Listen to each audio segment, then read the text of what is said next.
The execution is one of the most iconic cinematic themes of the gangster genre. They leave a lasting impact on the legacy of the film and deliver cinematic moments that can change the entire landscape of its plot. However, when we begin to analyze some of these scenes, a common sequence of distinct events becomes prevalent, all leading up to the final kill.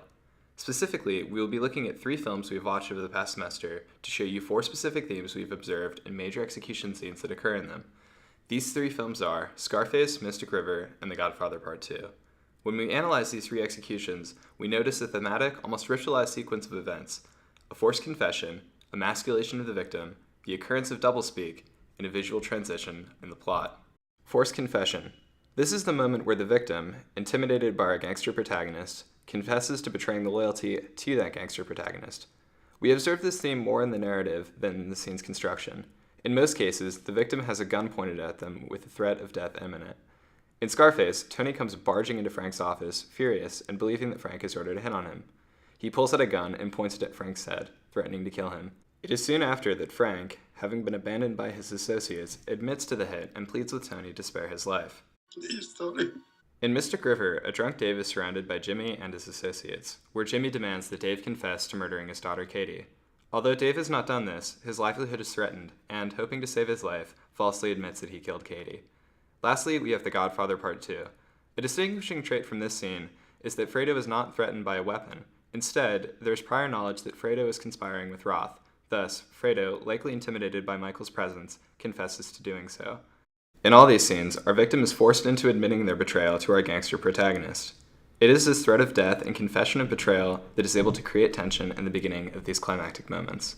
Following the confession, the structure or events of the scene cause the victim to seem both literally and figuratively below our gangster protagonist, thus stripping away the victim's dignity. We identify this as an emasculation of the victim. Ultimately, this is the moment where a victim's fate is sealed. In Scarface, we see a man formerly of great stature, Frank, weeping at the feet of Tony for his life. Initially, Tony was the one begging Frank for a job, and now the begging has come full circle, representing something even greater, life and death. Tony decides he will not kill Frank, but lets his right-hand man, Manny, do the job for him, returning the disrespect that Frank paid to him. In Godfather 2, Fredo's emasculation occurs in the Corleone family lake house. Fredo confesses that he was conspiring with Roth during Michael's business dealings. While Michael is standing up, Fredo is laying in a chair in a very vulnerable position, as Michael expresses he no longer wishes to have further contact with him. Here, Fredo's emasculation is constructed visually. Notice how Fredo struggles to sit up in his chair, how flaccid and helpless he looks in Michael's presence. Finally, in Mystic River, after Dave is forced to falsely confess, Jimmy makes a decision to take his life.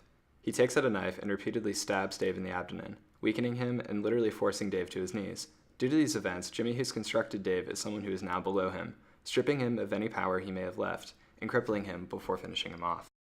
Doublespeak is the act of a character saying one thing when in reality they mean the opposite. This is a common trope of the gangster genre.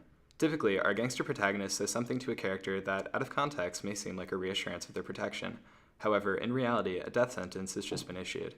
In Scarface, after Frank has pleaded with Tony to spare him, Tony shakes him off his feet, then saying, "I won't kill you." While Frank perceives this to mean that he will get to live another day, Tony actually turns to his right-hand man and orders him to kill Frank instead. At first, it seems that Tony has shown some mercy, but in reality, Frank's fate was already sealed. Tony will not return Frank's betrayal. Frank's death was basically decided after Tony emasculated him, and the viewers can now see how powerless and cowardly he is in this scene. Finally, we see a slightly different form of doublespeak occur in Godfather Part 2. While in the other instances, our gangster protagonist seems to offer words of relief before going back on them, Michael's words towards Fredo are far more cynical. Essentially, Michael disowns his brother. However, he makes no mentions that he intends to kill Fredo, and later appears to have reconciled with him. Thus, Fredo perceives that his life has been spared. We see that this is not the case. In Mystic River, the doublespeak occurs when Jimmy promises to spare Dave's life, provided that he confess to Katie's murder. Seeing no other option, Dave falsely confesses, and Jimmy, satisfied at finally finding his daughter's killer, is free to kill Dave. Before a narrative transition is free to take place, it must be preceded by a visual one. In this moment, we can visually see the plot transition occur. The visual transition that takes place in Scarface is more subtle than the others. After Tony has killed Frank and Bernstein, Tony quite literally walks off into the sunset. The oceanfront beach wallpaper, which symbolizes Tony's desire for wealth and power, illustrates that Tony has attained this goal.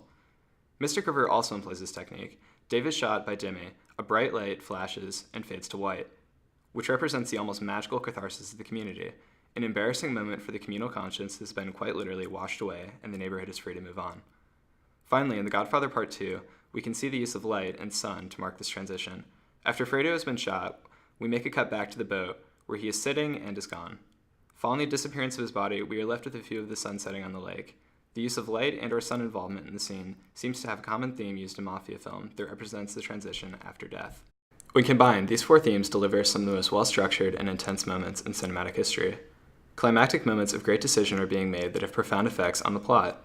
Executions are among the most important scenes in the gangster film genre, and while there may be common sequences, the genius lies in its invisibility and how these sequences appear unique despite using similar elements.